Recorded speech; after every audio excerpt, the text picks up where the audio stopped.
What's up, y'all? TYT Sports on this Monday. That is Jayar Jackson. I am Rick Strom. Before we dive into the complicated legacy of Ronda Rousey, as one put it, well, we need to tell you about the TYT app. What exactly do they do about the TYT app? They go to tyt.com/app. That's a good idea. And then after that, they find the most amazing app of all time. By far. And once they do it, they go on and listen to things like this. And once they listen to things like Rick Strom and Jayar Jackson, you know what they do? They don't do anything else but listen to more Rick Strom and Jayar Jackson. Amen to that. So, with that being said, Ronda Rousey. How exactly do we understand and maybe interpret what she has done for the UFC? Because if we do remember, a long time ago, even though she is in the Hall of Fame right now, Ronda Rousey was not allowed in women's MMA at one point in time. She had to fight in order to get into it. Fought with Dana White, to be exact.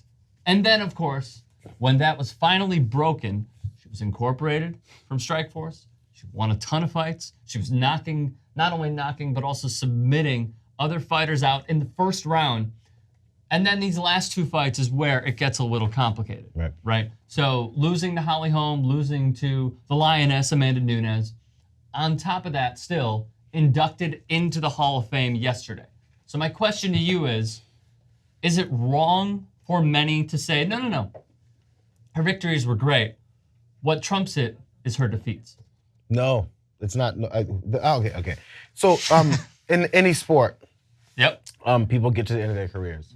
If people would win forever, then in any sport, again, whether it's the basketball guys talk about how, the only one undefeated is Father Time. It's going to happen. Totally. So if you never lose, you're going to keep playing. Never lost. Why not, right?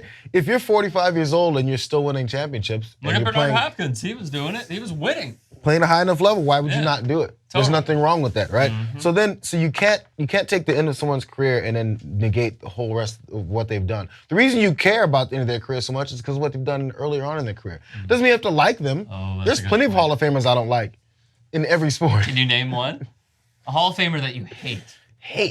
Pick it up later. That's a great topic. Wow. Just remember it.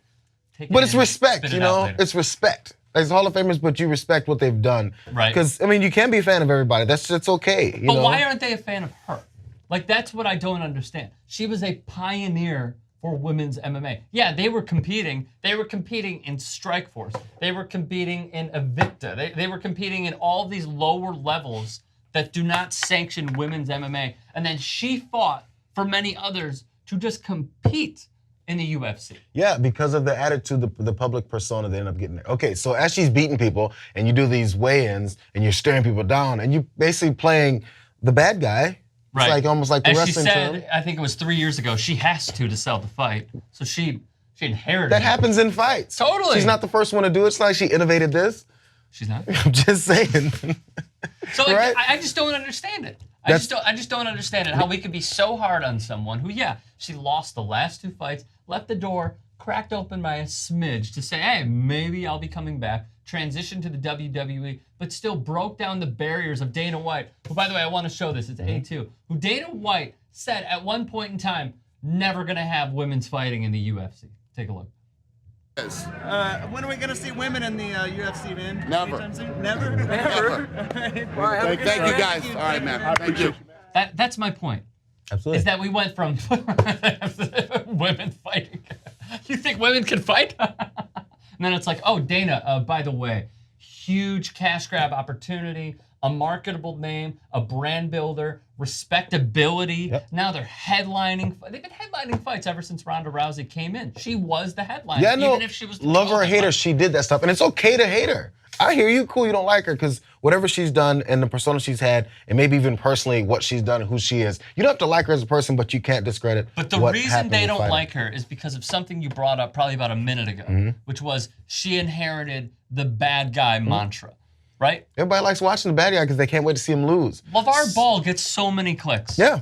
So finally, when the bad guy does lose, you're like, yes! And you hold on to it. That's okay, too. I do it for players that I don't like. It's fine. Right, totally. So, Ronda Rousey, where exactly do you stand? Certainly do let us know at TYT Sports on Twitter.